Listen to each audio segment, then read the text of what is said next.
আসসালামু আলাইকুম। আমার ভিডিওটা যারা যারা দেখবেন তারা অবশ্যই একটা করে শেয়ার করবেন। আসলে এখানে আমি একটা কিমা বানাচ্ছি। কিমা বানিয়ে এখানে রোল বানাবো। ছোট, ছোট করে গোল, গোল বল বানিয়ে এখানে রেখে দেবো অনেক দিনের জন্য ফ্রিজার করে।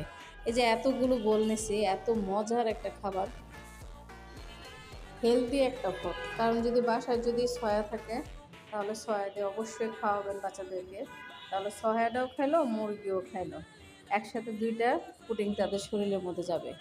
তো আশা করি সবার উপকৃত হবে। আর এইভাবে যদি বাসায় অনেকগুলো বানায়া ফ্রিজে রেখে দেন তাহলে বিকালের নাস্তাও হয়ে যাবে। খুব সুন্দর একটা রোল ফ্রিজে সংরক্ষণ করে অনেক দিন রাখা যায় এই খাবারটা। চেষ্টা করবেন একটু সংরক্ষণ করে রাখার জন্য। তো ভিডিওটা ভালো লাগলে বেশি বেশি শেয়ার করবেন।